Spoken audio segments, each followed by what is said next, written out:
দীর্ঘ 14 দিনের ইনজেকশন দেওয়ার ডোজটা কমপ্লিট করলাম। এখন হচ্ছে লাস্ট একটা টেস্ট করানো হবে, তারপরে বোঝা যাবে শরীরটা আমার কেমন, পয়জনটা আছে কিনা। সো হ্যালো এভরিওয়ান, আসসালামু আলাইকুম। কেমন আছেন সবাই? আলহামদুলিল্লাহ মোটামুটি ভালোই আছি।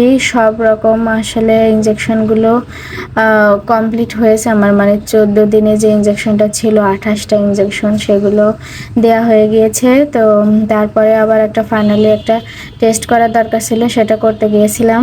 তারপরে ওখান থেকে আবার একটু শপিং করতে গিয়েছিলাম আর কি। মেয়ের জন্য কিছু ড্রেস কিনবো, নিজেদের জন্য কিছুই না, ছেলে মেয়েদের জন্য ঈদ উপলক্ষে আর কি। আর দরকারও ছিল কিছু। ওদের পাপা বললো আজকে যেহেতু বাইরে আসছে ওদেরকেও নিয়ে আসিনি, তো ঝামেলাও নাই, চলো একটু দুজন মিলে কষ্ট করে কিনে নিয়ে তারপরে বাসায় একবারেই যাই। তো এই কারণে আর কি গিয়েছিলাম, মেয়েটার কিছু ড্রেস কিনলাম। কোরবানির ঈদে অবশ্য অত বেশি কেনাকাটার ভিড় নাই, আর কালেকশনগুলো যে একেবারে নিউ ছিল ওরকম কিছু না, মানে খুব বেশি একটা চয়েস হচ্ছিল না। তারপরেও কষ্ট করে তো কিছু চয়েস করছি আর কি। কোরবানির ঈদে সবাই কোরবানি নিয়েই কিন্তু ব্যস্ত থাকে, আর কেনাকাটাটা মানুষ অত বেশি করে না, এটা কিন্তু স্বাভাবিক বা সত্যই কথা।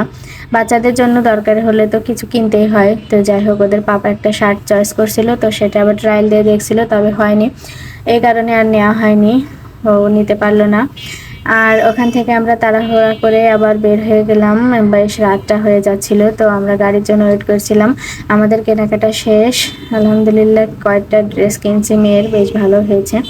তো বাসায় চলে আসছি, শরীরটা অত বেশি ভালো ছিল না, অত এনার্জি ছিল না কেনাকাটা করা, ঘোরাঘুরি করার আসলে আমার সামর্থ্যের বাইরে, অতটা শরীর ভালো না। তো যাই হোক, আমার কাছে কিছু জমানো টাকা ছিল অনেক দিন এর টাকা, তো এগুলো আমি হচ্ছে একটা প্লাস্টিকের ব্যাংক কিনছিলাম, সেটার ভেতরে রাখি। তো সেটা আবার রাখছিলাম, বাসায় এসে মনে হচ্ছিল যে এগুলো রেখে দিই ব্যাংকের ভেতরে, জমানো যেহেতু টাকা তো ব্যাংকের ভেতরেই রাখি। এই কারণে টাকাগুলো বের করে সব রেখে দিচ্ছিলাম, বাড়িতে যাব তো এই জন্য আর কি। দেখছিলাম কতগুলো টাকা জমছে, তো ভালোই জমছিল মাশাল্লাহ। একটু একটু করে টাকা জমিয়েছিলাম এই টাকাগুলো। তো যাই হোক, এভাবে টাকা জমাতে কিন্তু ভালোই লাগে, বেশ মজা লাগে। যখন অনেকগুলো টাকা জমে তখন কিন্তু ভীষণ ভালো লাগে। আর আসলে এখন না টাকা জমানো হয় না, প্রচুর পরিমাণে খরচ হয়ে যায়। আমার বাচ্চাদের জন্য আমার আব্বু কিছু টাকা যখন দেয় গিফট কিনতে, সেগুলো কেনা হয় না, রেখে দেওয়া হয় ওইভাবে। তো তারপরে কি অনেক সময় খরচ করে ফেলি ওদের টাকাগুলো। তো ভাবছি এবার থেকে আর খরচ করব না, ব্যাংকে জমিয়ে জমিয়ে বাচ্চাদের টাকা আসলে আমরা এভাবে খরচ করে ফেলি, উচিত না। তো যাই হোক, ভিডিওটি এই পর্যন্তই ছিল। সবাই ভালো থাকবেন, আমাদের জন্য দোয়া রাখবেন যেন তাড়াতাড়ি সুস্থ হয়ে যেতে পারি। এই পর্যন্তই, আল্লাহ হাফেজ।